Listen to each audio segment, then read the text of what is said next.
అందరికీ నమస్కారం అండి. ఇప్పుడు మనం ప్రస్తుతం చిత్తూరు డిస్టిక్లో నగిరి మండలంలో కృష్ణారామపురం గ్రామంలో ఉన్నామండి. అంటే ఇప్పుడు మనం ప్రస్తుతం మనం ఎదుర్కొండ వచ్చి డిస్టిక్ ఎన్ఎఫ్లో ప్రకృతి వ్యవసాయంలో పనిచేసే district NFA madam Nancharamma madam గారి ఫీల్డ్లో ఉన్నాము.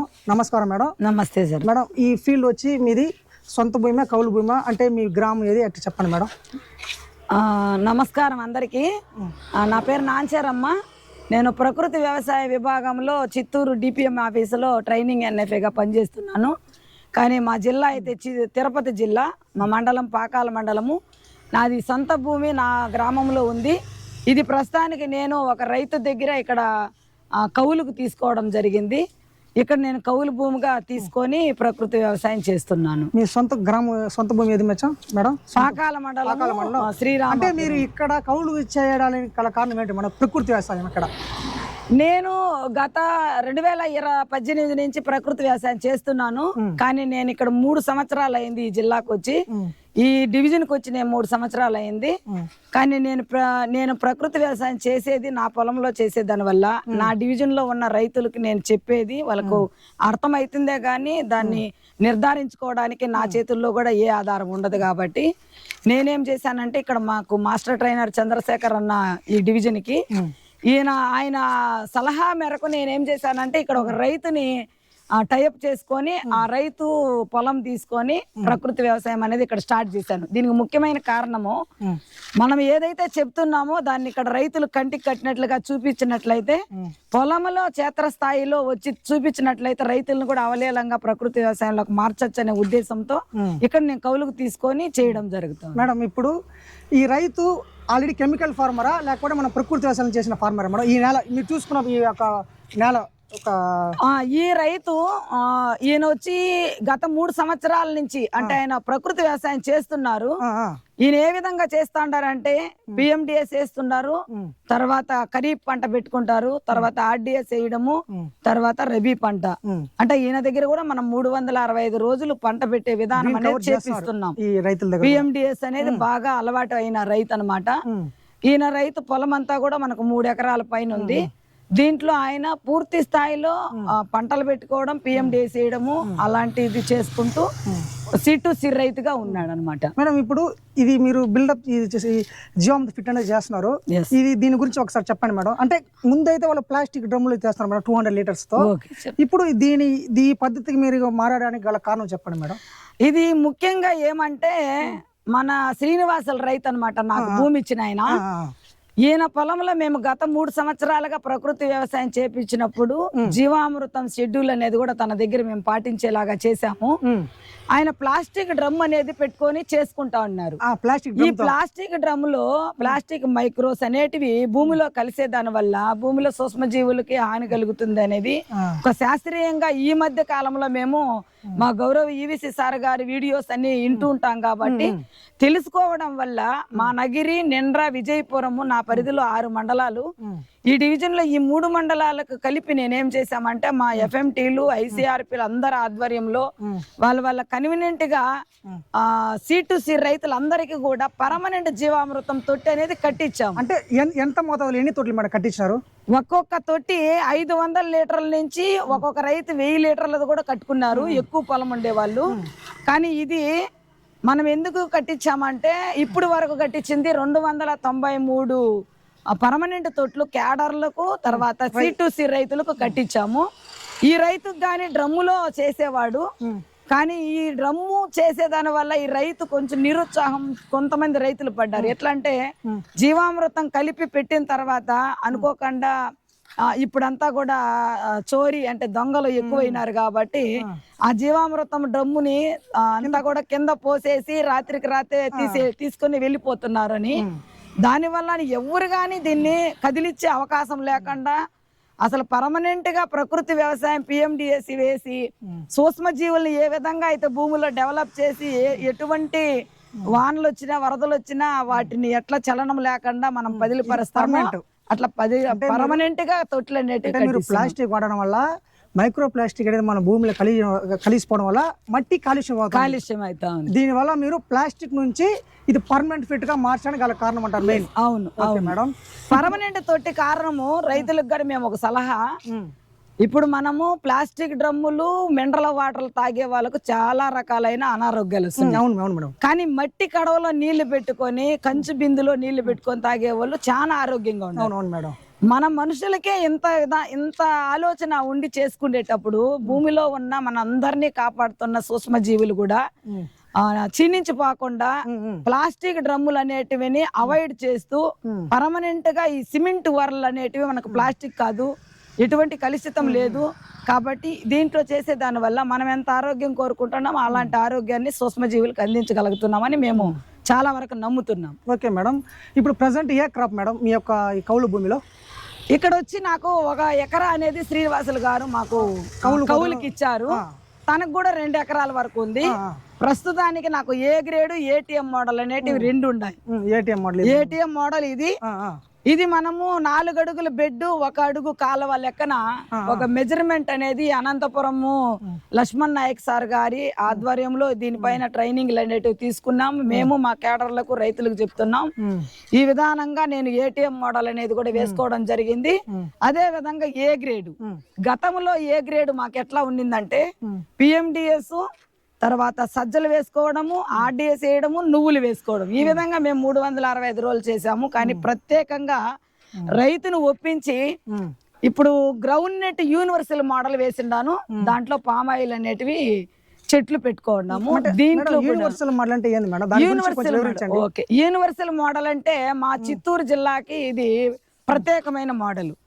దీంట్లో రైతులందరూ కూడా వేరుశెనగ అనేది మోనోక్రాప్ కింద వేస్తూ ఉండేవాళ్ళు. ప్రకృతి వ్యవసాయంలోకి మారిన తర్వాత అంతకుముందు పాతకాలం విధానం పాటించే రైతులు కూడా 7:1 అనే రేసోలో కంది, అనప, అలసంద, పెసులు, ఉద్దులు, ఆవాలు ఇట్లా ఒక 20-25 రకాల బయోడైవర్సిటీ క్రాప్స్ అనేటివి మేము వేరుశెనగ ప్రధాన పంటతో కూడా వేసుకోవడం జరుగుతుంది. దీంట్లో లాభం మేము చాలా మంది రైతుల దగ్గర తీసుకున్నాం. ఇప్పటికే 2 సార్లు మేము తీసుకోగలిగాము ఈ భూమిలో. ఆ వేరుశెనగ ప్రధాన పంటతో కాకుండా మాకు అదనంగా తర్వాత మాకు అదనంగా పెట్టే క్రాపుల నుంచి కూడా ఆదాయం అనేది బాగా వస్తుంది. మోనో క్రాప్ కి మన యొక్క మీరు చెప్తారు కదా బయోడైవర్సిటీ క్రాప్స్ అంటారు కదా, దానికి దీనికి ఒక తేడాలు చెప్పండి మేడం. అంటే పురుగుల నుంచి కానీ గ్రోతింగ్ అనేది ఎలా వస్తుంది మేడం? మోనో క్రాప్ అనేది ఒకే పంట ఉంటుంది. రైతు ఆ పంట మీదనే ఆశ పెట్టుకొని ఉంటారు.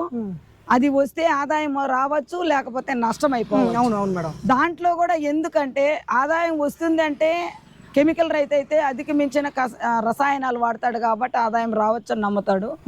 ఈ మోనోక్రాప్ వల్ల రైతు ఒక పంటలోనే నష్టపోయే అవకాశం ఉంది, లాభం వచ్చే అవకాశం ఉంది.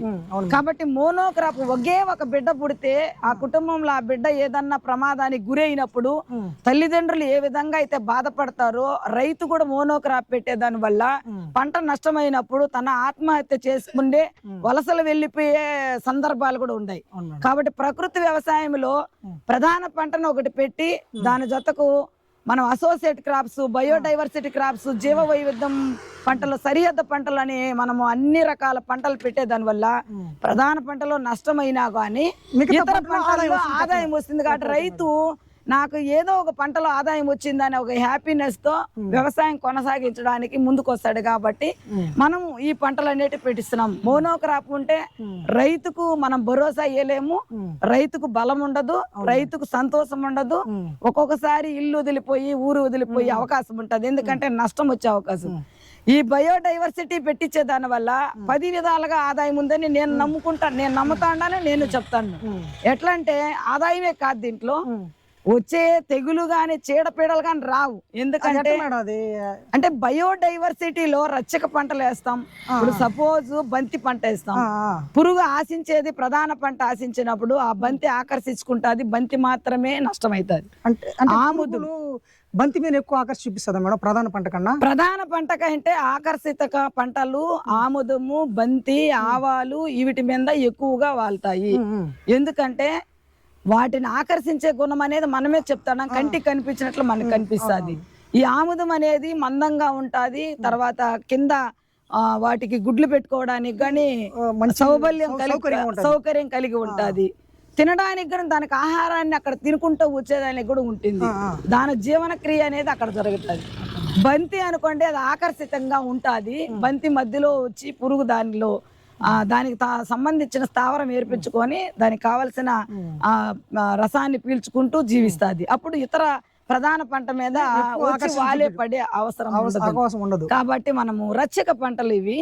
తర్వాత బార్డర్ క్రాప్ అనేది వేస్తున్నాము. ఈ బార్డర్ లో జొన్న, మొక్కజొన్న, సజ్జలు వేస్తున్నాము. ఇది కూడా మనకు ఏదైనా కానీ పేదవాళ్ళు ఒక ఇండ్లు ఉన్నప్పుడు ఇంటి చుట్టుకారము తడికి కట్టుకుంటారు, గాలి తోలకుండా బయట పక్క నుంచి ఏమీ మనకు ప్రమాదం రాకుండా. ఇలా మనం మనుషులు ఎలా ఆలోచన చేస్తామో, గాలి ఎక్కువ వచ్చినా గానీ ఈ చుట్టుకారం ఉంటే బార్డర్ క్రాప్ గా వేసే క్రాప్ ని దాన్ని తాకిడిని తగ్గించి మన పంటకు నష్టం కాకుండా మనం షీల్డ్ వేసుకుంటాం చూడండి మేడం. మనం ఆ విధంగా మనం చుట్టూరు ఈ బార్డర్ క్రాప్ మీరు చెప్పిన చిన్న ఉదాహరణ ఏమంటే, మనం వానొచ్చినా ఎండొచ్చినా గొడుగును మనకు రక్షణ కోసం ఎలా పట్టుకొని వెళ్తామో సేమ్ మన చుట్టూ బార్డర్ క్రాప్ వేసే దాని వల్ల మధ్యలో మన పంటకంతా కూడా అది రక్షణగా ఉంటది. కాపలా పాకిస్తాన్ లో మన బార్డర్ లో ఏ విధంగా మనల్ని కాపాడుతున్నారు జవాన్లు, ఆ విధంగా మన రైతు పొలంలో కాపాడుతారు.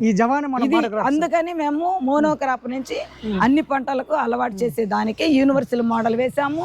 ఈ రోజు ఈ యూనివర్సల్ మోడల్ ని చూసి రైతులు కూడా మాకు ఇక్కడ నలుగురు రైతులు నాతో పాటుగా ఈ నలుగురు రైతులు కూడా కాంపాక్ట్ బ్లాక్ అనేది, ఇది కాంపాక్ట్ బ్లాక్ ని మనము ఎందుకంటే ఈ సిస్టమ్ తీసుకొచ్చినామంటే, ఒక రైతును మార్చేటప్పుడు ఒక 5 మంది రైతును ఒకే చోట మారిస్తే అలా 5 మంది ఒక్కొక్క గ్రామానికి మారుకుంటూ వస్తే ప్రకృతి వ్యవసాయాన్ని బలోపేతం చేయొచ్చు అనేది ఈ కాంపాక్ట్ బ్లాక్. వీళ్ళందరూ కూడా ప్రకృతి వ్యవసాయం యూనివర్సల్ మోడల్ వేసిండారు.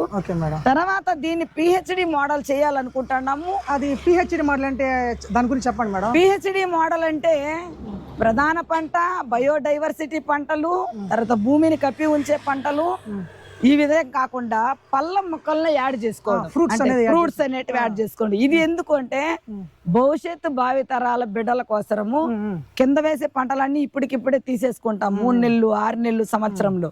కానీ ఈ ఫ్రూట్ క్రాప్స్ అనేటివి పిల్లలకు, మన పిల్లల కోసము మనం వాళ్ళకి ఆస్తిని అనేదాన్ని మేము ఇక్కడ పెడతాము. ఇదంటూ కొట్టేసే పని తీసేసే పని ఉండదు. ఒకసారి దాన్ని నాటినట్లయితే దాన్ని కాపాడుకుంటా వస్తే వాళ్ళ బిడ్డ తరాలకు మన భూమిలో నిజమైన పంటను, వ్యవసాయాన్ని వాళ్ళకి పరిచయం చేసిన వాళ్ళు అవుతాం. అదే కాకుండా మనకు వేడి ఎక్కువ ఉంది. ఇప్పుడు ముఖ్యంగా నేను ఈ రోజు మీతో మాట్లాడడం కారణం ఏమంటే, జీవామృతం తొట్టి గాని, బయోడైవర్సిటీ క్రాప్స్ గాని, యూనివర్సిటీ మోడల్ గాని, ఇవన్నీ కూడా ముఖ్య ఉద్దేశము ఎల్నినో ప్రభావం. అంటే ఎల్నినో ప్రభావం, వాతావరణం అంతా, ఉష్ణోగ్రత అంతా కూడా వేడెక్కిపోయి రైతులు ఏమైపోతారో, ఇది ఒక సునామీ లాగా వర్షాలే పడకుండా పోయి రైతులందరూ ఇబ్బంది పడతారు అనే ఉద్దేశంతో మేము ఇవన్నీ కూడా రైతులకు పరిచయం చేస్తున్నాం. పంట పోయినా పంట భూమి మీద ఉంటుంది. ఆ భూమిలో ఉండే పంటని వర్షాలు పడకపోయినా జీవామృతంతో స్ప్రేయింగ్ చేసుకుంటూ వర్షం కోసం వెయిట్ చేస్తూ కాపాడుకుంటూ వచ్చే విధంగా మేము పిహెచ్డి మోడల్ వేయడం వల్ల పండ్ల చెట్లు, అన్ని కాయగూరలు కానీ అన్ని చెట్లు పెట్టడం వల్ల మీ యొక్క భూమి టెంపరేచర్ కూడా మారే అవకాశం ఉందనే అండి. ఇది ఎట్లా అంటే, మనం ఎప్పుడైతే వేడి ఎక్కువైనప్పుడు ఈ చెట్టు పాయింట్స్ పెంచుకుంటూ ఏసీ పెట్టుకుంటాం ఇంట్లో. అవును మేడం, అంటే చల్లగా ఉంటది అని. అప్పుడు మనము లోపల అన్ని అద్దాలన్నీ క్లోజ్ చేసి ఏసీ పెట్టుకున్నప్పుడు మనకు చల్లదనం ఉంది. కానీ మనం ప్రకృతి వ్యవసాయంలో ప్రత్యేకమైన పిహెచ్డి మోడల్ అంటే ఒక చెట్టు పక్కన ఇంకొక రకమైన చెట్టు, ఈ విధంగా మనము పంటలు, భూమి మీద ఉండే పంటలు, దుంప జాతి, తీగ జాతి అన్ని క్రాప్ తో కూడా పండ్ల మొక్కలన్నిటిని కూడా యాడ్ చేసుకొని సూర్యకిరణాలు నేరుగా భూమి మీద పడకుండా వచ్చే వేడిగాలను అటు ఇటు ఇది చేసి భూమిలో ఎటువంటి ఉష్ణోగ్రతను, టెంపరేచర్ను పెంచకుండా ఏసీ లాగా మన భూమిని శాంతంగా పెట్టడానికి మనం ఈ పిహెచ్డి మోడల్ అనేది మా గౌరవ్ ఈవీసీ సార్ గారు ప్రమోట్ చేశారు. ప్రతి రైతు కూడా పిహెచ్డి మోడల్ తయారు చేసుకున్నట్లయితే ఏసీలు అవసరం ఉండదు, భూమి బాగుపడుతుంది, భూమిలో ఉష్ణోగ్రత తగ్గుతుంది, చుట్టుపక్కల ఉన్న వాతావరణము బాగా ఉంటుంది, మనుషులు కూడా బాగుంటారు. వాన పడినా పడకపోయినా మన రైతు భూమిలో ప్రకృతి వ్యవసాయం సాగుతూనే ఉంటది. నీటి మీద అవసరం లేకుండా, నీటి మీద మనం ఆధారపడే అవసరం లేదు. ప్రకృతి వ్యవసాయం చేస్తే మీరు దేని మీద ఆధారపడే అవసరం లేదు. అవసరం లేదు. పిహెచ్డి మోడల్ డెవలప్ చేస్తున్నాం ఇప్పుడిప్పుడే. ఇది చేసినట్లయితే వర్షంతో పని లేకుండా కిరణజన్య సంయోగ క్రియ, గాలిలో ఉండే తేమ, ఇదంతా కూడా తీసుకుండే శక్తి సామర్థ్యము ఆ మొక్కలకంతా కలిగి ఉంటది కాబట్టి ఆ భూమిలోనే వర్షం పడే అవకాశాలు కూడా రావచ్చు. ఎందుకంటే ఈ పిహెచ్డి మోడల్ ఎక్కడైతే ఉంటుందో అక్కడే భూమి వర్షాన్ని ఆకర్షించుకునే శక్తి సామర్థ్యాలు కలిగి వస్తుంది అనే నమ్మకంతో మేము పిహెచ్డి మోడల్ అనేది చేయిస్తున్నాం. అంటే మనం చూసినట్లయితే కెమికల్ ఫార్మింగ్ వల్ల వాళ్ళు మోనోక్రాప్ చేయడం వల్ల ప్రధాన పంట మీద ఒకటి మీద ఆదాయం రావడం వల్ల లేకపోతే నష్టం అయిపోవడం వల్ల రైతుకి చాలా నష్టపడిపోతున్నారు. కాబట్టి మనం ప్రకృతి వ్యవసాయం చేస్తున్న ఎన్ఎఫ్ఏ మేడం గారు ఏం చెప్తున్నారంటే పాలిక్రాపింగ్ అంటే అసోసియేటెడ్ క్రాప్స్, బయోడైవర్సిటీ క్రాప్స్ దాదాపుగా ఒక 15 నుండి 20 రకాలు వేసుకోవడం వల్ల ప్రధాన పంట పోయినా మిగతా పంట ఉండే అసోసియేట్స్ క్రాప్ అన్న చూడండి, బయోడైవర్సిటీ